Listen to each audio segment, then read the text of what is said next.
Setelah Adipati Hadiwijoyo menenteramkan hati Ratu Pajang yang gelisah karena mendengar kabar bahwa ayahandanya akan berangkat perang ke Panarukan, keesokan paginya ketika langit sudah mulai terang, semua orang sudah mulai terbangun di seluruh Pajang.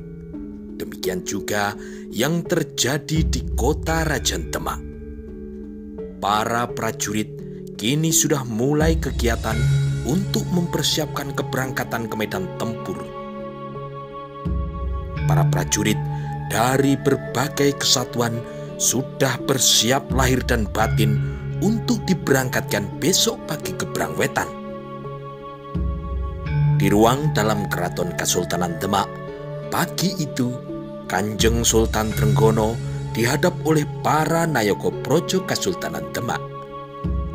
Kanjeng Sultan duduk di kursi, di sebelah kanannya duduk Ki Patih Wonosalam, sedangkan di sebelah kirinya duduk bersila Tumenggung Gajah Birowo. Di depan Kanjeng Sultan duduk berjajar para tumenggung yang menjadi agul-agul Kesultanan Demak. Duduk bersila paling depan yaitu Tumenggung Suronoto dari Kesatuan Wiro Tamtomo. Di sebelahnya duduk pula Tumenggung Gagak Anabrang dari Kesatuan Wiro Brojo. Di sebelahnya lagi duduk bersila Tumenggung Siung Laut dari Kesatuan Tempur Laut Jolopati. Tumenggung Ronopati dari Kesatuan Wiro Radio. Tumenggung Suropati dari Kesatuan Wiro Manggolo. Tumenggung Joyo Sentiko dari Kesatuan Patang Puluhan. Dan di sebelahnya lagi Tumenggung Palang Nagari dari pasukan khusus Wiroyudo yang di dalamnya terdapat pasukan penggempur Wiropati dan juga Kesatuan Tempur Noropati. Di belakang para tumenggung terlihat Adipati Jipang, yaitu Adipati Aryo Penangsang, yang telah memohon kepada Kanjeng Sultan untuk diikutkan dalam pertempuran di Panarukan. Kanjeng Sultan kemudian mengedarkan pandangannya. Ketika dilihatnya semua tumenggung yang memimpin pasukan sudah lengkap, maka Kanjeng Sultan pun segera berbicara. Para tumenggung, besok pagi kita akan berangkat ke Panarukan.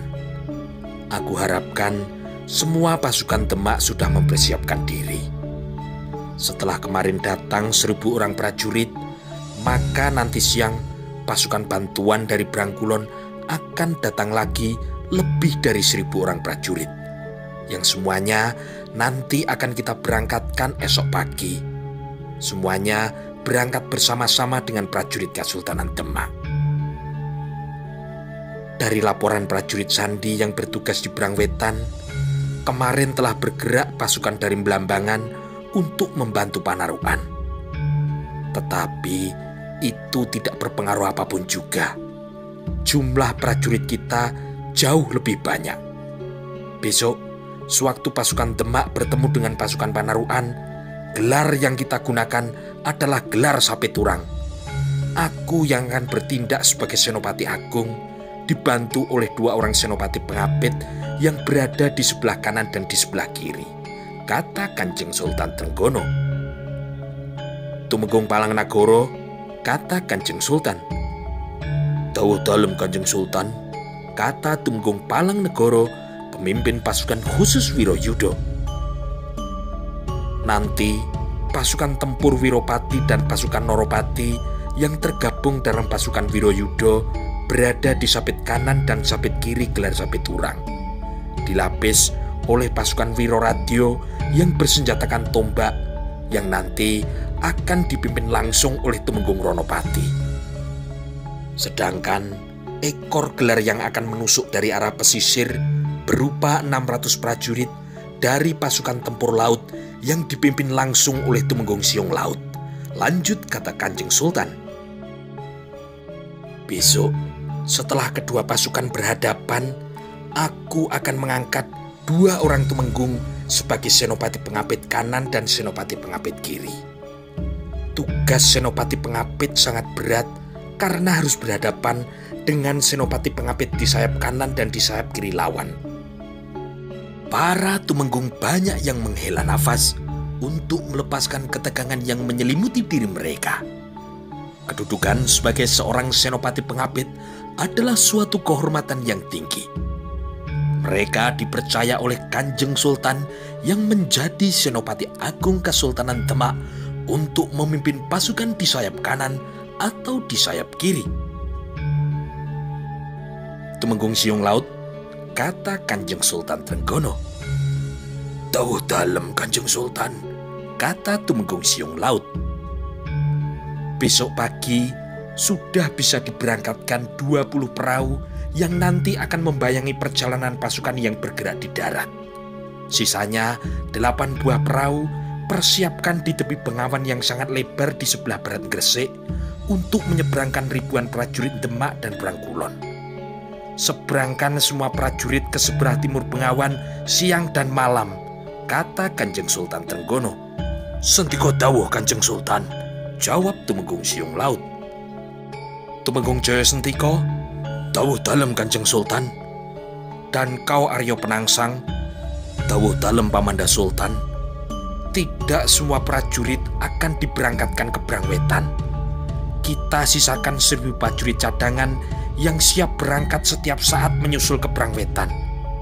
Dan dari 1000 orang itu termasuk Tumenggung Jaya Sentiko dari Kesatuan Batang Puluhan serta beberapa kesatuan prajurit lainnya. Dan semua pasukan cadangan itu nanti akan dipimpin oleh Adipati Jipang, yaitu Adipati Aryo Penangsang, kata Kanjeng Sultan Trenggono. Aryo Penangsang terkejut dan merasa sangat kecewa mendengar keputusan dari Kanjeng Sultan yang mengangkatnya sebagai pemimpin pasukan cadangan.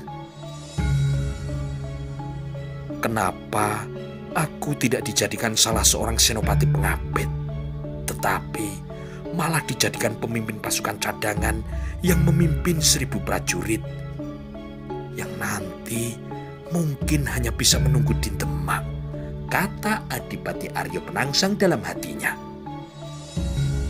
Penangsang, pasukan cadangan baru bisa bergerak ke Brangwetan kalau ada perintah dari Senopati Agung yang nanti akan disampaikan oleh prajurit penghubung, kata Kanjeng Sultan Trenggono. Sentiko dawuh Kanjeng Sultan, jawab Adipati Jipang dengan tidak bersemangat.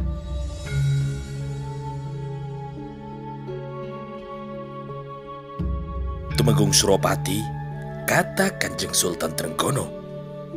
Dawuh dalem Kanjeng Sultan, jawab Tumenggung Suropati dari Kesatuan Wiromanggolo. Di beberapa sungai yang lebar, apakah telah kau persiapkan beberapa rakit untuk menyeberang? Tanya Kanjeng Sultan. Sudah Kanjeng Sultan, semua sungai yang akan kita lewati sudah dibuatkan beberapa buah rakit yang nanti akan disambung berjejer sehingga bisa dilewati oleh para prajurit, kata Tumenggung Suropati menjelaskan. Baiklah, lalu Ki Patih Wonosalam dan para Tumenggung semua, selama aku berangkat ke Brangwetan, maka untuk sementara pemerintahan di Kesultanan Demak aku limpahkan kepada Ki Patih Wonosalam, kata Kanjeng Sultan Trenggono. Sentiko dawuh Kanjeng Sultan, kata Ki Patih Wonosalam menyanggupi. Sedangkan nanti di Panarukan, kalau aku berhalangan, maka yang memimpin semua pasukan Demak adalah Tumenggung Gajah Birowo, lanjut kata Kanjeng Sultan. Sentiko dawuh Kanjeng Sultan, kata Tumenggung Gajah Birowo. Nah, sekarang kita tinggal menunggu kedatangan pasukan dari Brangkulon yang akan datang hari ini. Setelah itu, persiapkan diri kalian. Besok pagi kita akan berangkat ke Brangwetan pagi-pagi sekali. Demikian perintah dari Kanjeng Sultan Trenggono. Setelah berbicara beberapa hal lagi, Kanjeng Sultan menganggap yang disampaikannya sudah cukup, maka Kanjeng Sultan pun berjalan keluar ruangan diikuti oleh Ki Patih Wonosalam dan juga Tumenggung Gajah Birowo. Setelah Kanjeng Sultan keluar dari ruangan, maka Adipati Aryo Penangsang beserta para tumenggung yang hadir segera berdiri dan kemudian berjalan keluar dari ruangan. Tumenggung Siong Laut pun kemudian berjalan menuju pintu gerbang keraton, dan di sana telah menunggu 3 orang prajurit Kesatuan Tempur Laut Jolopati. "Bagaimana Ki Tumenggung?" tanya salah seorang prajurit itu. "Kalian berdua, kau dan kau, berangkat ke Keling sekarang. Katakan kepada Ki Panji Sokoyono, kita akan berangkat besok pagi. Nanti perahu yang dari Keling supaya bergabung dengan perahu yang berangkat dari Wedung. Katakan juga kepada Ki Panji Sokoyono, jangan berangkat dulu, tunggu kedatanganku. Kita akan berangkat bersama-sama 28 perahu. Sedangkan 8 perahu nanti akan dipersiapkan untuk menyeberangkan pasukan di Bengawan di sebelah barat Gresik," kata Tumenggung Siong Laut. "Baik Ki Tumenggung," kata prajurit Jolopati itu. Kemudian 2 orang prajurit itu naik ke atas punggung kuda, lalu 2 ekor kuda itu segera berlari ke timur menyeberang Sungai Tuntang, lalu berlari ke utara, dilanjutkan menuju ke timur ke arah Keling. Di depan pintu gerbang keraton, Tumenggung Siong Laut pun bersiap akan meninggalkan keraton. "Kita kembali ke Wedung sekarang," kata Tumenggung Siong Laut. "Baik Ki Tumenggung," kata prajurit Jolopati. Tumenggung Siong Laut kemudian naik ke atas punggung kudanya dan dengan cepat diikuti pula oleh seorang prajuritnya. Sesaat kemudian 2 ekor kuda berlari meninggalkan alun-alun menuju ke arah utara. Debu mengepul di belakang kaki-kaki kuda ketika 2 ekor kuda itu berlari cepat menerobos beberapa semak dan perdu yang berserakan di jalan. Setelah menyeberangi beberapa sungai kecil, kuda-kuda itu hampir mendekati pantai dan terasa udara pun sudah mulai berbau angin laut. Matahari yang telah mencapai puncaknya. Perjalanan kedua orang itu saat ini hampir sampai ke pantai utara.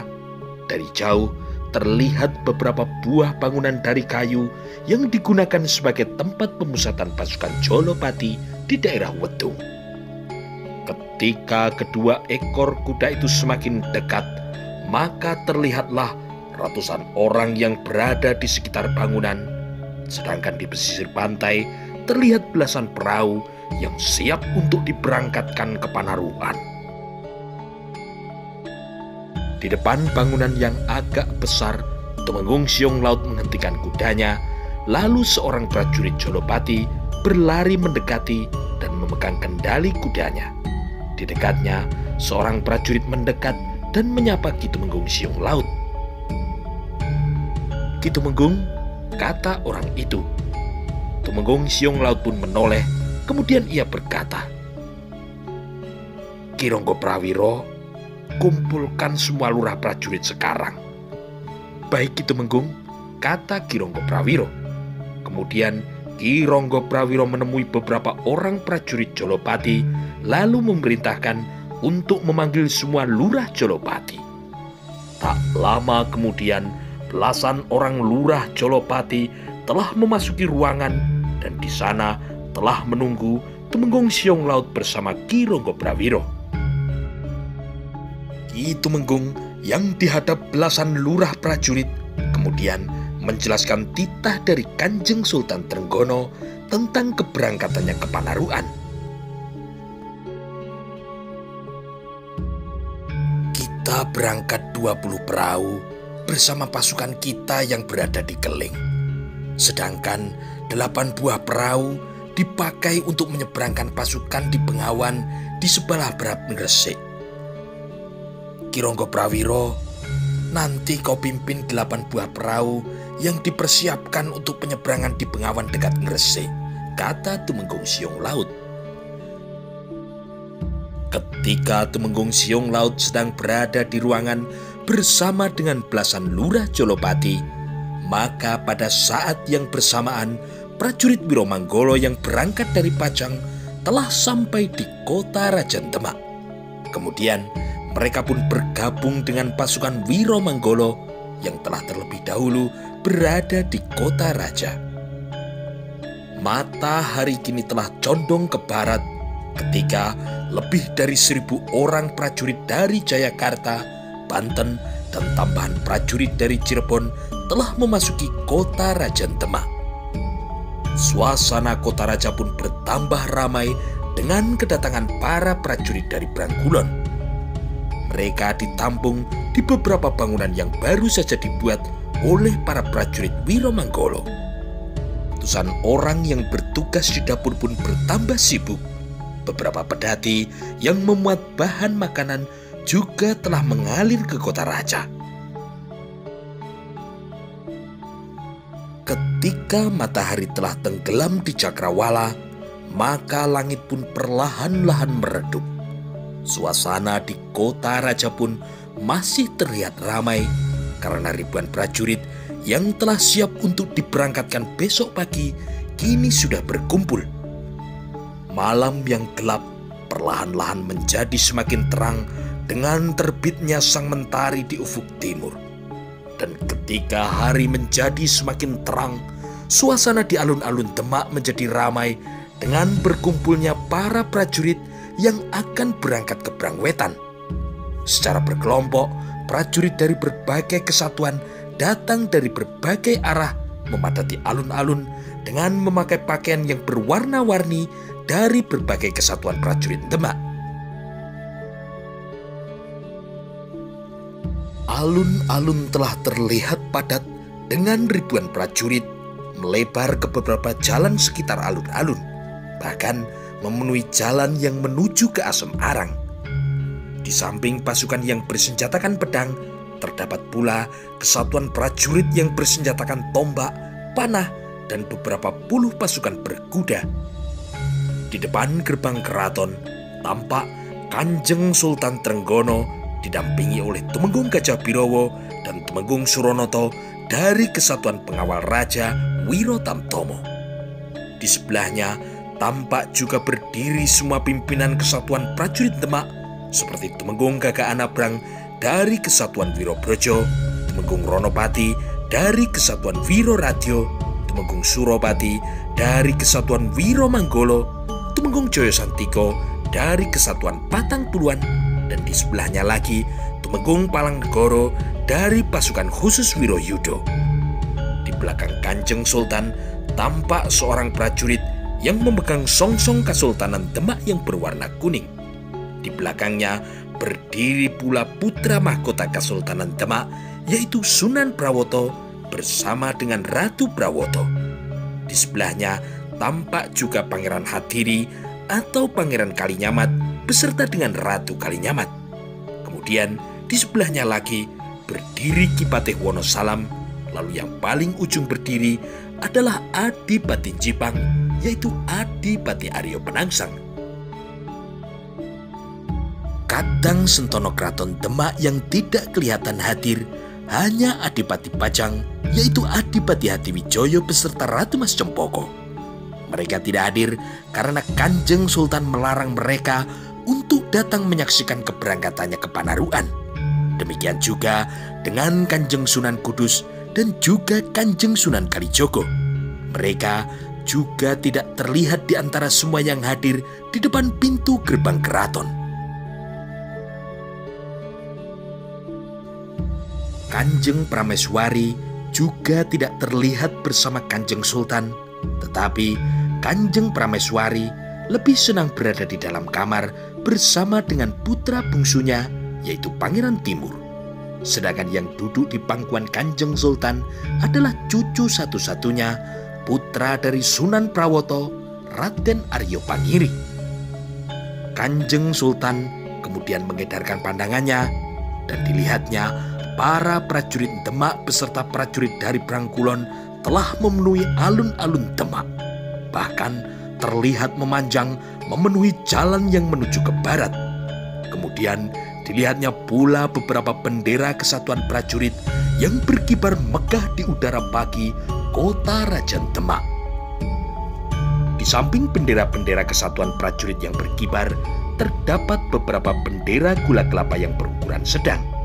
Dan yang berkibar di tengah adalah sebuah bendera gula kelapa yang berukuran cukup besar. Di ujung tiang bendera gula kelapa terpasang pusaka Kesultanan Demak, sebuah pancasula atau tombak berujung 5 yang bernama Kiai Wajra. Kanjeng Sultan pun kemudian melihat di sudut alun-alun sepasukan dari Kesatuan Patang Puluhan yang merupakan sebagian pasukan cadangan Kesultanan Demak yang hari ini tidak diikut sertakan dalam pemberangkatan ke Panarukan. Ketika semua sudah siap berangkat, Kanjeng Sultan kemudian mengangguk kepada Tumenggung Gajah Birowo, dan kini mulai terdengarlah suara bende yang pertama. Tidak lama kemudian, seorang prajurit melepaskan sebuah panah sentaren ke udara yang suaranya bergaung di seluruh alun-alun Demak.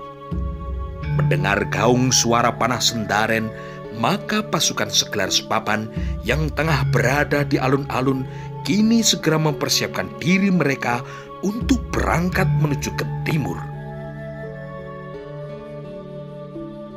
Kanjeng Sultan Trenggono kemudian melangkah menuju ke kudanya, bersiap untuk menuju ke medan peperangan diiringi tatapan cemas dari putra dan putrinya. Di belakangnya, semua Tumenggung yang ikut pergi ke Brangwetan berjalan menuju ke kudanya masing-masing yang berada tidak jauh dari kuda Kanjeng Sultan. Yang tidak ikut melangkah maju hanya Ki Patih Wonosalam, Raden Aryo Penangsang, Tumenggung Joyo Sentiko dari Kesatuan Patang Puluhan beserta putra dan putri dari Kanjeng Sultan. Setelah itu, terdengar suara bende yang ditabuh untuk kedua kalinya, disusul dengan gaung suara panah sentaren yang terdengar oleh para prajurit yang berada di sekitar alun-alun. Beberapa orang Tumenggung segera menjalankan kudanya menuju ke masing-masing kelompok pasukan yang tersebar di seluruh alun-alun. Kuda Tumenggung Ronopati kemudian menuju ke timur di ujung barisan. Kali ini Tumenggung Ronopati yang bertugas sebagai cucuk lampah pasukan Seklar Sepapan Kesultanan Demak. Semua Tumenggung kini sudah berada di dalam kelompok kesatuannya.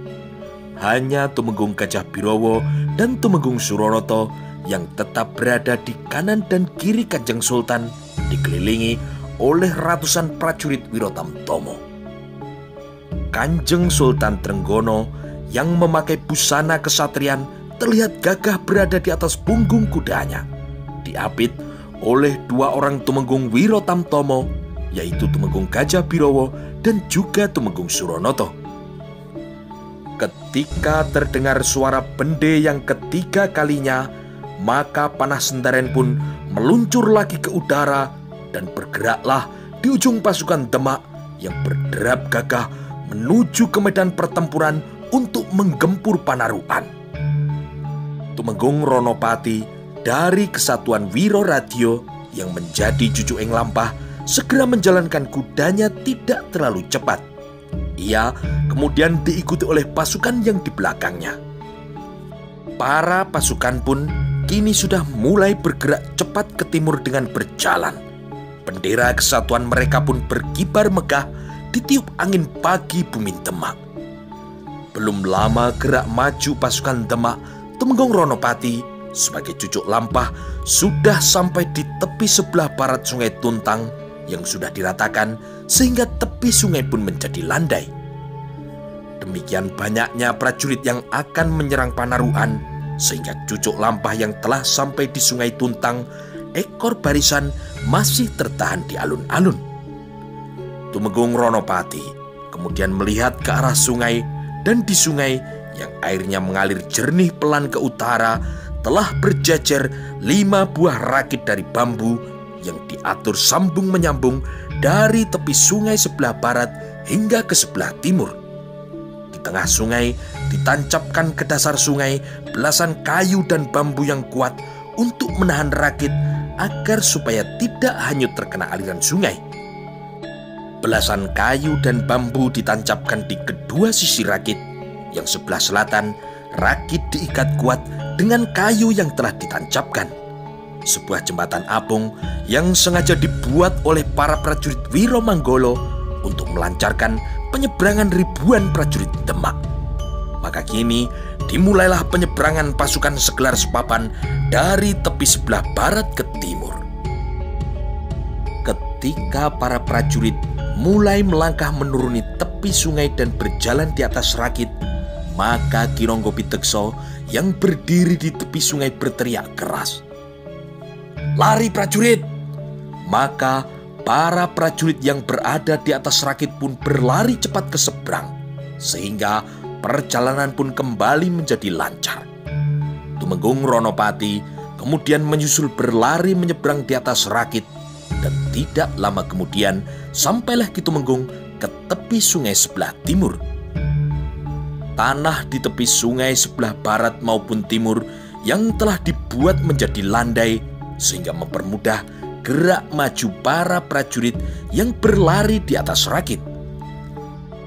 4 atau 5 orang sekaligus bisa berlari di atas rakit susul menyusul, sehingga rakit pun menjadi sedikit bergoyang. Gerak cepat para prajurit Demak yang berlari di atas rakit membuat perjalanan pasukan menjadi agak lancar. Ketika para prajurit yang sudah menyeberang semakin banyak, maka Tumenggung Ronopati yang sudah berada di seberang segera mulai memerintahkan untuk melanjutkan perjalanan mereka ke timur. "Cepat, lari prajurit!" teriak Ki Ronggo Pitekso dari tepi sungai sebelah barat. Lalu secara bergelombang terus-menerus para prajurit pun berlari mengalir ke timur. Beberapa saat kemudian, para prajurit yang berada di sebelah barat menyusut dengan cepat. Hampir semuanya kini telah menyeberang ke timur, sedangkan yang masih belum menyeberang hanya Kanjeng Sultan dan beberapa prajurit Wirotamtomo serta kelompok pasukan berkuda Turonggo Seto. Kanjeng Sultan Trenggono kemudian turun dari punggung kudanya, diikuti oleh Ki Tumenggung Suronoto dan juga Tumenggung Kajabirowo. 3 orang prajurit Wirotamtomo kemudian maju ke depan sambil memegang tali kendali kuda Kanjeng Sultan dan kedua tumenggungnya. Kanjeng Sultan Trenggono kemudian turun melewati tepi sungai yang landai, berjalan menuju rakit diapit oleh kedua orang tumenggung pengawal raja. Rakit pun kini sedikit bergoyang ketika ketiga orang itu berjalan menuju ke seberang, sedangkan di belakangnya telah bersiap menyeberang 3 orang prajurit Wirotamtomo yang sedang menuntun kuda junjungan mereka. Beberapa saat kemudian, Kanjeng Sultan beserta kedua tumenggungnya telah sampai di seberang, disusul dengan naiknya 3 ekor kuda ke tepi sungai yang dituntun oleh 3 orang prajurit Wirotamtomo. Setelah itu, di belakangnya berjalan sambil menuntun kuda Pandega pasukan berkuda Kesultanan Demak, yaitu Panji Honggopati. Kemudian diikuti oleh puluhan prajurit Turonggo Seto yang menyeberangi rakit dengan menuntun kudanya. Satu persatu mereka berjalan di atas rakit yang melintang di atas sungai Tuntang. Ketika semuanya sudah naik ke seberang, maka Kanjeng Sultan, Tumenggung Kajabirowo, Tumenggung Suronoto, dan puluhan prajurit Turonggo Seto kemudian naik ke punggung kuda. Kanjeng Sultan pun kemudian menjalankan kudanya menyusul pasukan yang telah berada jauh di depan, diikuti oleh kedua tumenggung Wirotamtomo, dan di belakangnya berlari pula puluhan ekor kuda dengan prajurit Turonggo Seto berada di punggungnya. Tidak lama kemudian, Kanjeng Sultan Trenggono telah dapat menyusul barisan yang berada di depannya, dan mereka kemudian merapat menjadi satu, menjadi sebuah barisan yang sangat panjang. Matahari merayap di langit semakin tinggi. Satu demi satu barisan dengan cepat melewati beberapa sungai kecil yang melintangi di sepanjang jalan. Menjelang sampai di Kudus, pasukan Demak kini melewati Sungai Serang, sungai yang lebarnya hampir sama dengan Sungai Tuntang. Di Sungai Serang ini juga telah dibuatkan jembatan apung sehingga para prajurit bisa melewati jembatan itu dengan berlari cepat di atas beberapa rakit yang terhubung memanjang. Setelah beberapa kali beristirahat, pada saat matahari akan terbenam, sampailah pasukan itu di sebuah tanah lapang yang luas di daerah Pati.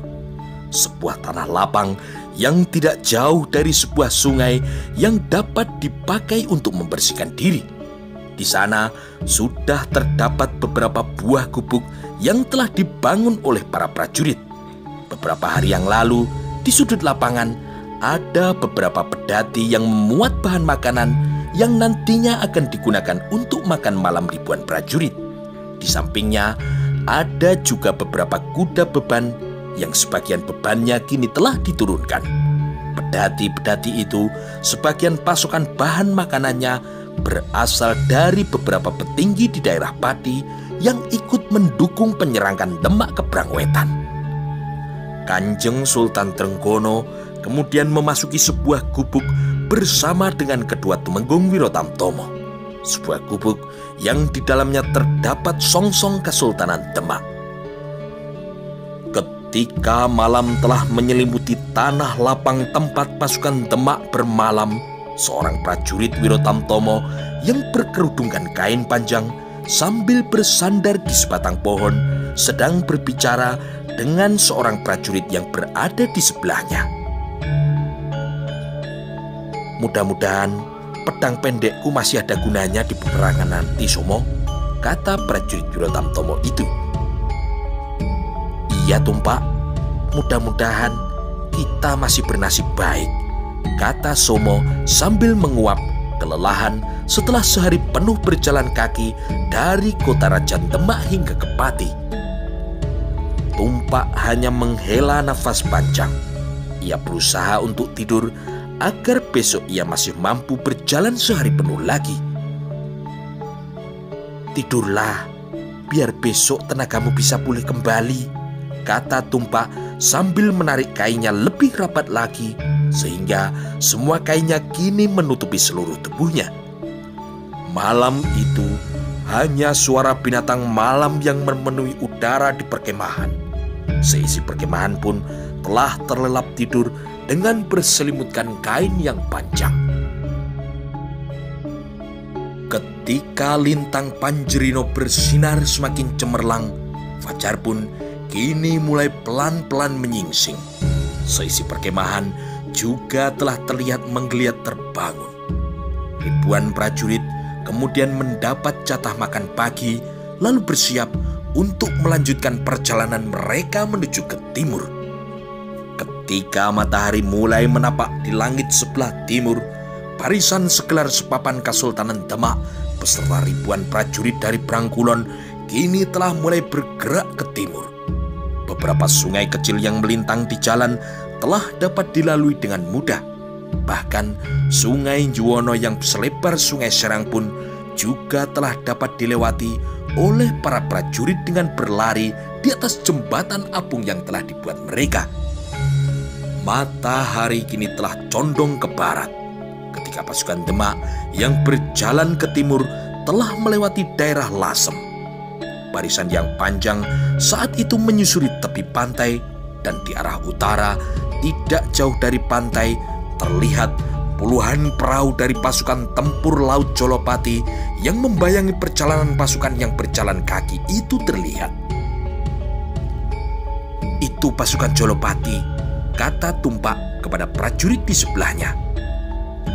"Iya, pasukan yang dipimpin oleh Ki Tumenggung Siung Laut," kata prajurit Wirotamtomo di sebelahnya. Saat itu, di dalam salah satu perahu, Tumenggung Siung Laut melihat beberapa bendera yang dibawa oleh pasukan yang berjalan kaki. "Itu pasukan Demak," kata Tumenggung Siung Laut kepada seorang ronggo di sebelahnya. "Iya, Ki Tumenggung, setelah melewati Lasem, mereka terus berjalan menyusuri pantai sampai di Tuban," kata Ki Ronggo Prawiro. "Lalu, di mana mereka akan bermalam?" tanya Ki Tumenggung. "Di depan, Ki Tumenggung, di sebelah sungai yang tidak jauh dari gerumbul itu," kata Ki Ronggo Prawiro sambil menunjuk ke sebuah gerumbul yang berada di tepi pantai. Ki Panji Sukoyono pasti sudah melihatnya, kata Tumenggung Siung Laut. Di atas perahu lainnya, Ki Panji Sukoyono telah melihat pula beberapa bendera kesatuan prajurit yang berjalan rapi di tepi pantai. Itu pasukan yang berjalan kaki, kata Ki Panji Sukoyono kepada seorang lurah prajurit Jolopati yang berada di sebelahnya. Iya Ki Panji, jawab lurah prajurit. Sebentar lagi para prajurit akan beristirahat dan bermalam di dekat gerumbul yang berada di depan itu, kata Ki Panji Sukoyono. Iya Ki Tumenggung, kata lurah prajurit yang berada di sebelahnya. Dan kini perlahan-lahan semua perahu Jolopati bergerak tertiup angin menuju ke arah timur, membayangi perjalanan prajurit Demak yang kini sedang berjalan kaki. Di dalam perahu yang ditumpangi Pandega Kesatuan Jolopati, Tumenggung Siung Laut bersama dengan Ki Ronggo Prawiro sedang memperhatikan gerak ribuan prajurit Demak yang terlihat di kejauhan. Ki Ronggo, sebaiknya kau berangkat ke tepi Bengawan sekarang. Kau pimpin 8 buah perahu, lalu kau tunggu para prajurit di tepi sebelah barat Bengawan, kata Tumenggung Siung Laut. Baik Ki Tumenggung, kata Ki Ronggo Prawiro. Sesaat kemudian Ki Ronggo mengambil sebuah galah bambu yang panjangnya hampir sedepa. Di ujungnya terdapat bendera berwarna merah, lalu digerakkan ke kanan dan ke kiri sehingga terlihat dari perahu yang bergerak di sampingnya.